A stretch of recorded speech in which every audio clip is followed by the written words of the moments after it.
South India shopping mall the wedding మంత్ర సరికొత్త wedding collection south India shopping mall. సాధారణంగా cinema తారలో అనగానే ఆ craze ఉంటుంది. ఎవరికైనా ఆ క్రేజ్ ఉంటుంది. వాళ్ళతో ఫోటో దిగాలని, ఒకసారైనా మాట్లాడాలని, చూడాలని ఉంటుంది. అంతే తరహా క్రేజ్ ప్రెజెంటర్స్గా, అనౌన్సర్స్గా మీకు కూడా ఉంది దూరదర్శన్కి సంబంధించి. ఎప్పుడన్నా మీకు సినిమా అవకాశాలు రావటం, సినిమాలో ఒక మంచి పాత్ర ఉంది వేస్తారని అడగటం, ఇలాంటి ఆఫర్స్ ఏమైనా వచ్చాయా విజయ్ దుర్గ గారు? చాలా వచ్చినామా, పెద్ద పెద్ద డైరెక్టర్సే అడిగారు. అంటే నేను ఇందులోకి రాకముందే అడిగారు. బాపు గారు ఒకసారి ఫోన్ చేశారు పొద్దున, 80లో అనుకుంటా, 79, 80 అప్పుడే ఫోన్ చేస్తే మా అమ్మగారు ఫోన్ లిఫ్ట్ చేశారు. నాకు జ్వరం 3-4 రోజుల నుంచి పడుకొని ఉన్నా ఇంట్లో. ఎవరో బాపుట ఫోన్ చేశారు, నీ కోసం అంది మా అమ్మ. బాపు పేరుతో మా ఆఫీస్లో ఎవరు లేరే, ఎవరు బాపు అనుకొని వెళ్ళి హలో అండి అన్నా. నేను డైరెక్టర్ బాపుని మాట్లాడుతున్నానండి అన్నారు. అనేటప్పటికీ చెప్పండి సార్ అన్నా నేను. అనేటప్పటికీ లేదండి, నేను మిమ్మల్ని చూడాలనుకుంటున్నాను, మీ నెంబర్ నాకు దొరకట్లేదు, 3 రోజుల నుంచి ట్రై చేస్తే శాంతి స్వరూప్ గారు ఇచ్చారు మీ నెంబరు, సో నేను మిమ్మల్ని చూడాలనుకుంటున్నాను అన్నారు. బాపు గారంటే నాకు పిచ్చి, మ్యాడ్ ఆయన సినిమాలంటే. ఆయన సినిమా ఇట్లా రిలీజ్ అవగానే మార్నింగ్ షోకి వెళ్ళిపోవటం అలవాటు. ఆయన సినిమా చూస్తూ ఉండగా ఎవరైనా పక్కన మాట్లాడారంటే ప్రేక్షకులు అయిపోయారు నా చేతిలో.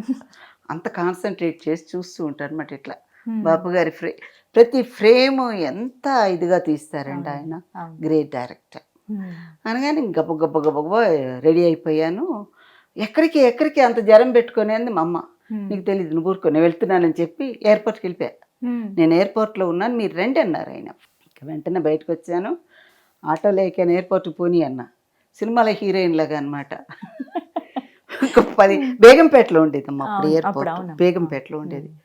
మా ఇంటి నుంచి వెళ్ళేటప్పటికి ఒక 20 minutes 25 minutes పట్టింది. వెళ్ళటం గబ్బ లోపలికి వెళ్ళిపోయా. బాపు గారు అక్కడ కూర్చొని ఉన్నారు. ఆయన చూడగానే ఇంకా నేను వచ్చేసానండి అన్న. పిచ్చి అంటే బాపు గారంటే, వచ్చేసానండి అన్న. ఆయన నన్ను ఒకసారి చూసి మీరు మా సినిమాలో వేస్తారా అని అడిగారు. నిజంగా నేను వెయ్యను సార్, మీరంటే నాకు పిచ్చి, అందుకని మిమ్మల్ని చూడటానికి వచ్చానండి అన్న. నేను మీరంటే నాకు చాలా అభిమానం, పిచ్చి మీ సినిమాలంటే. నేను మిమ్మల్ని చూడటానికి వచ్చాను, నేను సినిమాలు వేయను, నేను దూరదర్శన్లో ఆల్రెడీ సెటిల్ అయిపోయాను. ఎలా ఉంటుంది చెప్పండి, చిన్నతనం, ఏం మాట్లాడాలో తెలియదు. అంత పెద్ద డైరెక్టర్ పిలిస్తే ఏ సినిమా అండి, యాక్ట్ చేయమంటారా, ఇంకేమన్నా అడగాలి. నేను అవేం మాట్లాడలేదు, మీరంటే నాకు ఇష్టం, మిమ్మల్ని చూద్దామని వచ్చాను, నేను సినిమాలో వేయను. ఆయన ఇలా చూసి నవ్వారు. వంశవృక్షం కోసం అడగటానికి వచ్చారు నా అనుమానం. సో అలాగా చాలా మంది పెద్ద డైరెక్టర్లు అడిగారు, ప్రొడ్యూసర్స్ అడిగారు. వెళ్తే బాగుండేదని ఎందుకు ఇష్టం లేదా అసలు మీకు? ఒకటి చెప్పనమ్మా, దూరదర్శన్లో నేనుగా నా వ్యక్తిత్వాన్ని నేను కాపాడుకుంటూ ఒక గౌరవంగా, ఒక మర్యాదగా ఉన్నాను. అదే సినిమాల్లోకి వెళ్తే నేను హీరోయిన్గా ఉంటానో, కమెడియన్గా ఉంటానో, హీరోకి అమ్మమ్మనవుతానో, హీరోకి తల్లిగా ఉంటాను, చెల్లెలుగా ఉంటాను. బట్ ఇక్కడ మాత్రం ప్రజెంటేషన్ అనౌన్సర్గా ఉన్నాను, ప్రజెంటేషన్ అనౌన్సర్గానే రిటైర్ అయ్యాను. ఇది బాగుంది, నేనుగా ఉన్నా, నా మాట, నా రాత, నేను ఇంత నేను.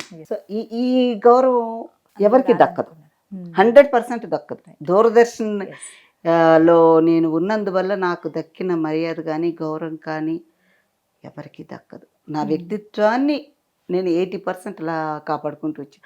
మిగిలిన 20% ఏమిటి అంటారేమో. ఒకసారి మనం ఇష్టం లేని ప్రోగ్రామ్స్ చేయాల్సి రావచ్చు, ఖచ్చితంగా ఉంటాయి అలాంటివి. వీ హ్యావ్ కంపల్ టు డూ, అంటే ఇంటర్వ్యూస్ కానీ ప్రోగ్రామ్స్ కానీ. అలా కూడా జరిగే ఉంటాయి, జరగకుండా ఎలా ఉంటాయి. ఖచ్చితంగా పరిపూర్ణంగా మనకు నచ్చినట్టుగా బతికామంటే అది అంటే నాకు ఇంతవరకు అలా అనిపించలేదమ్మా. ఒకటి ఏంటంటే గీత, ఈ ప్రొఫెషన్ నేను చాలా ప్రేమించాను.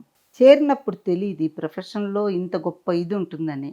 ఎందుకనంటే మహానుభావులు ఎందరో ట్రూ లెజెండ్స్ అంటారు కదమ్మా, అటువంటి పెద్ద పెద్ద వాళ్ళు అందరితోనే ఇంటరాక్ట్ అవ్వటం వల్ల ఏమైందంటే నన్ను నేను ఇంకా మోల్డ్ చేసుకునే అవకాశం వచ్చింది. అంటే ధర్మరాజుకి అందరూ మంచి వాళ్ళే కనిపిస్తారు అన్నట్టుగా నాకంతా మంచిగా కనిపించింది నా ప్రొఫెషన్లో.